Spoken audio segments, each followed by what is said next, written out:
एक बार की बात है कि जंगल में गौरी कवि रहती थी।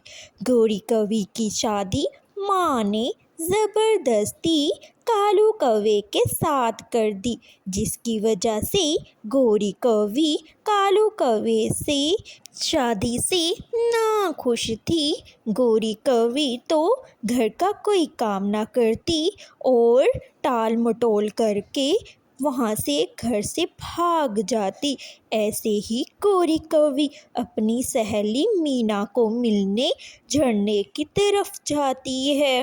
मीना, मेरी तो ज़िंदगी बर्बाद हो गई है। मेरी माँ ने पता नहीं क्या सोचकर मेरी शादी उस कालू कौवे से कर दी।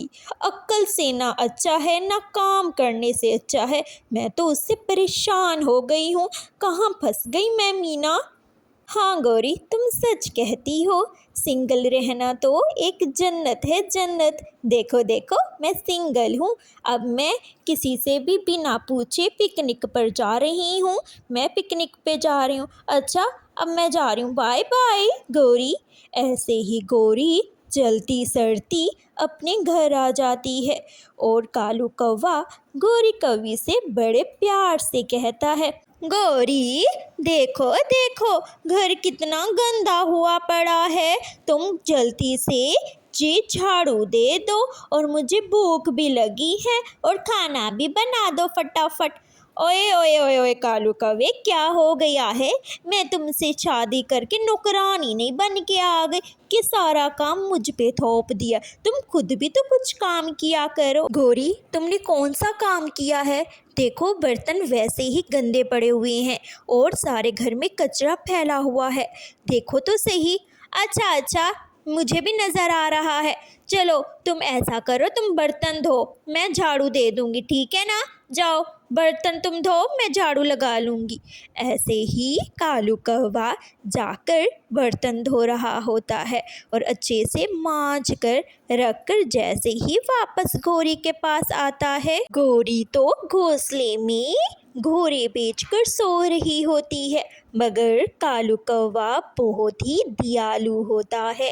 वो जल्दी से झाड़ू उठाकर कमरे में झाड़ू लगाना शुरू हो जाता है और गौरी वहीं सोई पड़ी रहती है। गौरी गौरी, अब तो उठ जाओ गौरी, मैंने सारा घर का काम कर लिया है। अब मुझे बहुत ही भूख लग रही है गौरी। गौरी बहाना बनाकर आंखें बंद कर कालू की बातें सुन रही होती है और अचानक से गौरी उठ जाती है। कालू, तुम तो बहुत अच्छे हो, तेज निकले, सारा घर का काम कर भी लिया।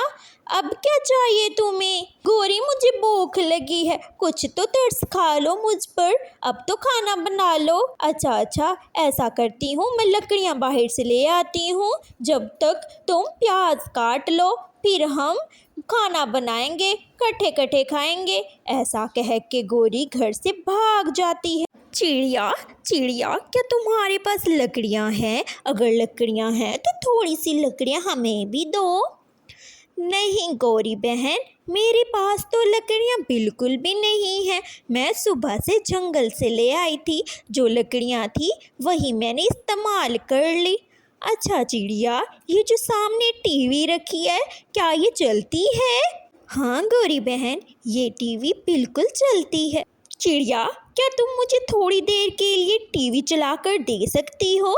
मैं टीवी देखूंगी यहाँ बैठकर।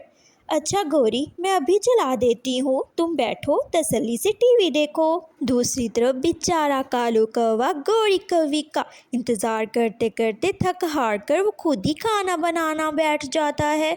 अगर मैं इसमें थोड़ा सा मसाला और ऐड कर दूंगा तो बहुत ही अच्छा बन जाएगा, मगर मेरे पास तो है ही नहीं। मैं ऐसा करता हूँ, चिड़िया के पास जाकर मसाला ले आता हूँ। ऐसा ही कालू कौवा सोचकर चिड़िया के घर के बाहर जाकर दस्तक देता है। ऐसे ही चिड़िया घर के बाहर आती है। क्या हुआ कालू, तुम्हें कुछ चाहिए? हाँ चिड़िया, मुझे थोड़ा सा मसाला मिलेगा, मैंने खाने में डालना है मसाला। तो ऐसे ही चिड़िया कालू कौवे को घर के अंदर ले आती है और गौरी कौवी जल्दी से अलमारी के पीछे छुप जाती है। चिड़िया कालू कौवे को जल्दी से मिसाला उठाकर देती है। कालू कौवा मिसाला लेकर वहाँ से चला जाता है। गौरी कौवी बाहर आ जाती है। चिड़िया, तुमने अच्छा किया कि कालू को नहीं बताया, अब तो मैं घर चली। कालू कौवा तो मेरे लिए मज़े का खाना बना कर बैठा है। चलो अब मैं कल आऊँगी टीवी देखने आपके घर। गौरी कौवी जैसे ही घर जाती है, कालू कौवा बैठा खाना खा रहा होता है। गौरी कालू को कहती है, कालू, तुम अकेले अकेले बैठ के खाना खाओगे, मुझे नहीं खिलाओगे?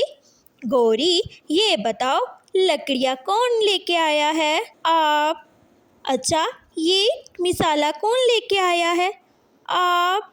अच्छा, ये बताओ झाड़ू किसने लगाया है? आप। अच्छा, ये बताओ बर्तन किसने धोए हैं? आप। कालू, चलो अब खाना कौन खाएगा? आप। तो अब चुप करके बैठो गौरी, मुझसे बात नहीं करनी।